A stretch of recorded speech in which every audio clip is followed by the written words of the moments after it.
Hello செல்லங்களா, செல்ல பிள்ளைங்களா, என்ன எப்படி இருக்கீங்க? எல்லாரும் நல்லா இருப்பீங்கன்னு நினைக்கிறேன். அம்மா உங்களுக்காக எப்போ நான் கடவுளை வேண்டிப்பேன். அம்மா நைட்டில் தூக்கம் வரலன்னா பாலில் கலந்து குடிக்க ஒரு ஹெல்த்தான ஒரு ட்ரிங்க்ஸு செய்ய போகிறேன். அதை உங்களுக்கு காட்டலான்னு தான் இன்றைக்கி எடுக்கிறேன். பாருங்கள், நம்ம வீட்டில் இருக்கிறதெல்லாம் வாங்கி வச்சது கொஞ்சம் கொஞ்சம். அது பாருங்கள், இது அக்ரூட்டு 50 கிராமு. இது கஜூர் காயின்னு சொல்கிறாங்க, இதை காஞ்ச பேரிச்சம்பழம்னு சொல்லுவாங்க. இது ஒரு 50 கிராமு. இது பாருங்கள், பாதாம் 50 கிராமு, முந்திரி 25 கிராமு. இது தர்பூசி கல்யாண பூசணிக்காய் விதைன்னு வாங்கும், ரொம்ப ரொம்ப ஹெல்த்துக்கு நல்லது. இது ஒரு 25 கிராமு. அப்புறம் பிஸ்தா அது ஒரு 25 கிராமு. கசகசா ஒரு 25 கிராம். ரொம்ப விலை அதிகங்க கசகசா, பாதி போட்டால் போதும். இது எல்லாமே வறுத்துட்டு பவுட்ரு பண்ணி வச்சிட்டோம்னா நைட்டில் பாலில் காய்ச்சிட்டு ஒரு ஸ்பூன் போட்டு கலந்து குடித்தோம்னா நல்லா தூக்கம் வரும். காலையில் உடம்பு எழுந்துக்கும் போது ஒரு கை கால் வலி, உடம்பு வலி, முதுகு வலி எதுவுமே இருக்காதுங்க. நாங்கள் இவ்வளோ வயசுக்கு செய்து சாப்பிட்றதாங்க நான் அம்மா ஹெல்த்தியாக இருக்கிறேன். அதனால தான் உங்களுக்கும் இதெல்லாம் காட்டணுன்னு நான் இதெல்லாம் செய்து காட்டுறேன். பிள்ளைங்களா பாருங்கள், அம்மா எப்படி செய்கிறேன்னு பாருங்கள். வாங்க செல்லங்களா, வீடியோக்குள்ளே போகலாம். அம்மா என்னென்ன இன்க்ரீடியன்ட் போட்டுக்கிறேன் காமிச்சிட்டேன். இப்போ எல்லாமே வறுக்க போகிறேன். அடுப்பை பற்ற வச்சுருவோம். பற்ற வச்சுட்டு கடாய் போட்டுக்காச்சு. கடாய் போட்டிருக்கேன். காரம் இல்லாத கடாய் தான், எங்கள்கிட்ட 2-3 இருக்குது இதில். அதனால தான் இது மாதிரி இதை யூஸ் பண்ணுறேன். நான் எடுத்து வந்து காட்டுறேன் பாருங்கள். கசகசா வாங்கினீங்கன்னா பிள்ளைங்களா கொஞ்சம் சூடு பண்ணி வச்சுங்க, இல்லைன்னா கசகசாவில் பூச்சி வந்துடுது. நம்ம வறுத்து வச்சுட்டோன்னு வச்சுங்களேன், கொஞ்சம் நாள் பட்டு கூட நல்லா இருக்கும், அதில் பூச்சி வராது. ரவை வாங்கினாலும் நான் அப்படி தாங்க பிள்ளை செல்லங்களா. அம்மா வறுத்து காத்தார வச்சு கொட்டி வச்சிருவேன். அப்போ என்ன ஆகும், பூச்சி வராது. கொஞ்சம் நம்ம தேவைப்படும் போது எடுத்து யூஸ் பண்ணிக்கலாம்.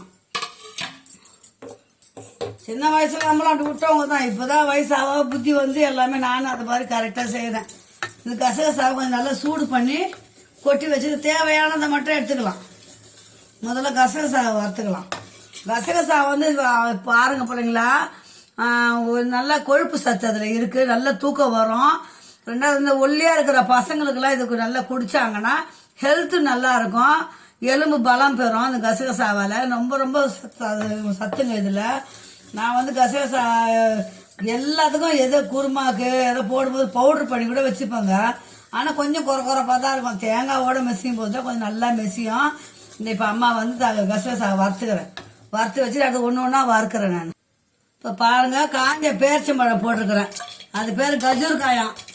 கடையில் கேட்டால் கஜூர் காயின்றாங்க. ரொம்ப நல்லது நம்ம ஹெல்த்துக்கு, அதனால அதையும் வாங்கிட்டு வந்திருக்கிறேன். அதையும் கொஞ்சம் வறுத்துக்குவோம்.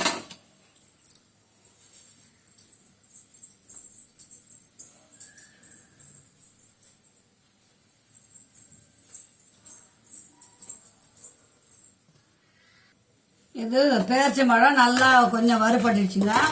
இதை எடுத்து வச்சுட்டு அடுத்தது நம்ம பாதாம் கொட்டி வறுத்துக்கலாம்.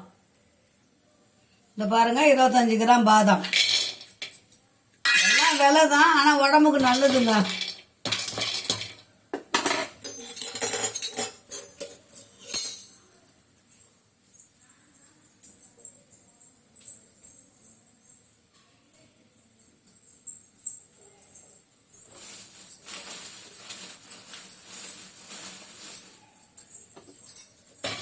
பாதாம் கொஞ்சம் நல்லா வறுக்கணும். பாதாம் உங்களுக்கு வறுக்கும் போது காட்டலைங்க. உங்களுக்கு ஏலக்காய் காட்டல, மறந்துட்டேன். அதனால ஏலக்காய் கொஞ்சம் போட்டுங்க. பொடி ஏலக்காய் தான், ஒரு 15 ஏலக்காய் போட்டுக்கலாம். சூட்லேயே அப்படியே வறுத்துடலாம்.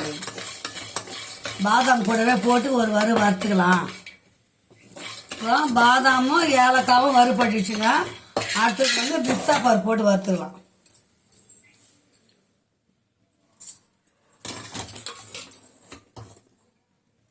இங்கே பாருங்க பிள்ளைங்களா, பிஸ்தா பருப்பு அடுத்தது 25க்கு கொஞ்சம் கம்மியாக தான், இவ்வளோ தான் இருக்குது அம்மா வீட்டில். எல்லாமே 25 கிராம் போடணுங்க. 50 கிராம் பாதை கூட கொஞ்சம் கசகசா மட்டும் 25 கிராம் போடுங்க. உடம்புக்கு நல்லதுங்க. வயிறு புண்ணு ஆறும், அல்சர் வராது, நெஞ்சு எரிச்சல் இருக்காது, நல்ல தூக்கம் வரும். காலைல எழுந்துக்கும் போது உடம்பு கொஞ்சம் நல்லா தெம்பாகவும் இருக்கும். பிள்ளைங்களுக்கு பெரியவங்களும் குடிக்கலாம், சின்ன பிள்ளைங்களும் குடிக்கலாம். எல்லாரும் குடிக்கிற நைட்டில் பாலில் குடிக்கிற ட்ரிங்க்ஸுங்க. இது ரொம்ப ஹெல்த் ட்ரிங்க்ஸு. நான் ஏற்கனவே போட்டிருக்கிறேன். அது கொஞ்சம் கம்மியாக இருந்தது, வேறு மாதிரி செஞ்சேன். இது கொஞ்சம் வேறு மாதிரி செய்யலாம் அப்படின்னு. இந்த பிஸ்தா வறுபட்டுச்சுங்க. அடுத்தது வந்து அக்குருட்டு வறுக்கணும். இப்போ பாருங்கள் பிள்ளைங்களா, இது அக்குருட்டு.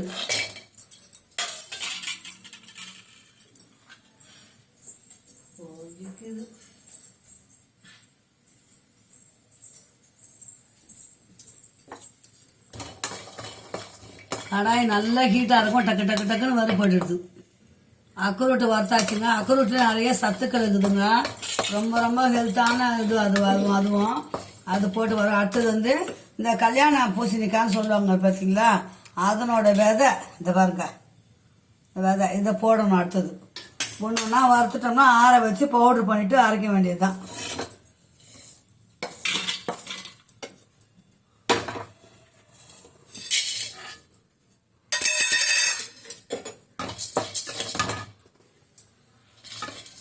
இது கூடவே முந்திரியும் போட்டுக்கிறேங்க.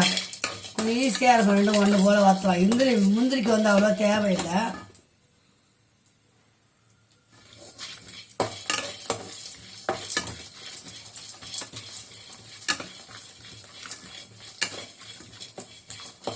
இதெல்லாம் ஆற வச்சுட்டு அம்மா வறுத்துட்டு ஆற வச்சுட்டு பவுடர் பண்ணி வந்துடுறேன் செல்லுங்களா.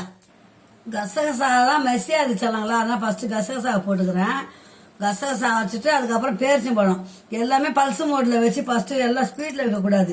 எல்லாமே பல்சு மோடில் வச்சு ஒரு திருவிட்டு ஃபைனலாக தான் நம்ம நல்லா ஸ்பீடாக அரைக்கணும். இப்போ பார்த்தீங்களா செல்லுங்களா, பேரிச்சம்பழம் காஞ்ச பேரிச்சம்பழம் வறுத்ததான் இந்த பாருங்க எவ்வளோ நைஸாக பவுடர் மாதிரி ஆயிடுச்சு பாருங்க. கசகசாவும் அதுவும் அரைச்சின்னு வந்துட்டேன். அடுத்தது வந்து பாதாம் பிஸ்தா போட்டுக்கலாம். பாருங்க செல்லுங்களா, பெரிய ஜாரில் போட்டுக்குங்க. அப்போ தான் அரைக்க நமக்கு வந்து கொஞ்சம் கூடிக்கிட்டே வரும். பாதாம் பிஸ்தா போட்டாச்சு. கொஞ்சம் இதுவே பாருங்க அரை ஜார் வந்துச்சு பாருங்க. அடுத்தது அக்குருட்டும் அங்கே விதையும் போட்டுப்போம். கல்யாண பூசணிக்காய் விதையும் ஏலக்காய் போட வேண்டியதுதான். இது ரெண்டுமே கொஞ்சம் எண்ணெய் பொருளுங்க பாருங்க. அதனால ஃபைனலாக போட்டு தாங்க அரைக்கணும். இது இல்லைன்னா ஃபர்ஸ்ட்லேயே போட்டு வச்சிங்களா அப்படியே கட்டி மாறி வந்துடும். அதனால் நான் ஆறிச்சு. நான் லாஸ்ட்டாக முந்திரியும் இந்த கல்யாண பூசணிக்காய் விதையும் ஃபைனலாக போட்டு அரைக்கணும். அம்மா ஒரு பொருள் காமிக்க மறந்துட்டேன் பிள்ளைங்களா.